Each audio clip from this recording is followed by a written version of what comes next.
guys? Honalis with you here, bringing you My Hero Academia review, chapter 204, titled Tune In.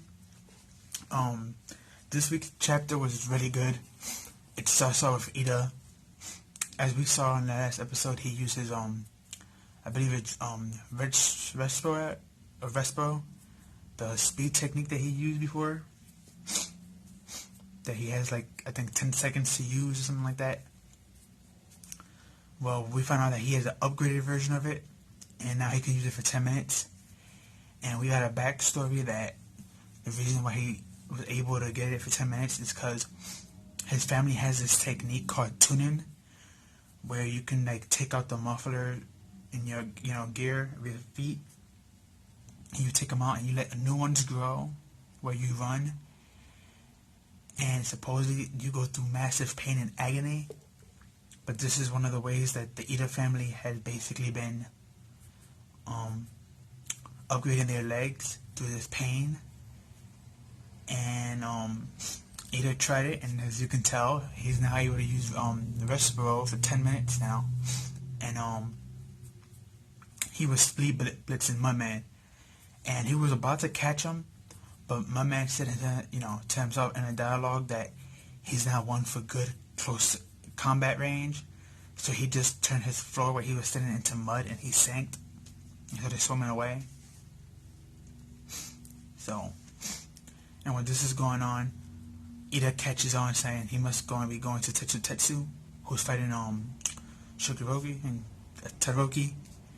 So he runs, he tries to go over there, and when he's going over there, we got a funny dialogue of some of the A1 students, seeing the match and like, oh wow, that's a powerful technique. And I forgot her name, but the chick with the acid powers, she was like, I need, Ida to teach me some kicks. And then you have Deku in the background saying something similar to that, and it was just hilarious. And it was funny because Mineta brought up a good point. Since we have that new speed technique, he has to get his title back, so that was hilarious. Mineta saying now he's back to being number one fastest student, basically. It was real good, though. Then you have Joro versus the drill guy, Kurabara, and they fighting and stuff, and Kurabara's putting in work. The drill couldn't do nothing, but it's been a good fight between the two. And excuse me if you hear any noise in the background. So, that's my printer in my office. But, where he's fighting them and stuff and things looking bad for him, Ida comes out of nowhere and just grabs the guy and runs off and tells him to go help, Todoroki and stuff. And he just keeps running with the guy, and the guy's kind of upset, but he doesn't really care. Ida took him anyway. And, then we see Todoroki in his fight. And his fight's pretty weird because he's getting, like, beat by this guy because this guy keeps breaking through his ice and can't be frozen because he's fully metal.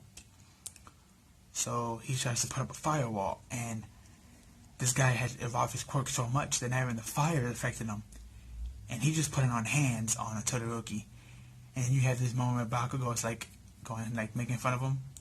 But at the same time, he has, like, this weird facial expression, so it's like, you don't know if he's making fun of him or maybe because he's worried.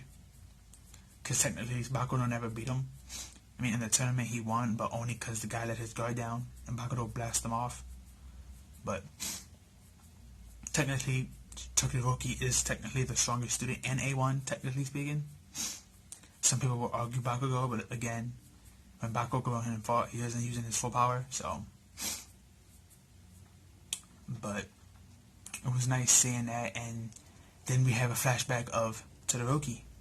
And in his flashback, he was thinking of something that we heard before that his father was telling him.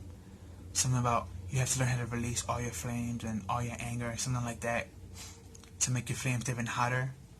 And as you see in the thumbnail, he's like, why am I thinking of this now? And then he goes like this, and you see his hand kind of glowing red. So, he'll probably do something similar to what his father did. When his father, a couple of chapters, was fighting that new Namu, he'll probably do something similar. That technique he had where he overheats his body, he'll probably do something like that. But since he's half ice at the same time, it probably won't affect him as much. And maybe that's the reason why, like, Todoroki's dad Endeavor was looking for somebody to mate with who has ice powers, to make a child like that who's half of both, so that way they could learn that technique and be better at it and be able to not constantly use it, but at least use it without being hurt too much. But that's my theory. But that was the end of the chapter. I like this week's chapter a lot. It wasn't short like the other 2 weeks ago and last week, so happy to have an ordinary chapter, but really great chapter. If you haven't read it, go read it. If you already read it, go read it again. Very great chapter. Can't wait to see next week. Can't wait to see him go blaze mode. Part 2, I guess you could say. And see what's going on. Can't wait to see what Ida does with that kid Kurobawa that he picked up. Jiro, hopefully we see some good stuff from him, because lately we haven't really seen nothing from him. And who else? It's Jiro, Ida, Todoroki. I know they had another teammate, but I can't remember who it is. But very great chapter, guys. But like, comment, share, subscribe. Share with your family and friends. Hit that notification bell, or YouTube won't give you the notifications about that bell. So make sure you hit it. Click all. And I'll see you in the next one. Peace.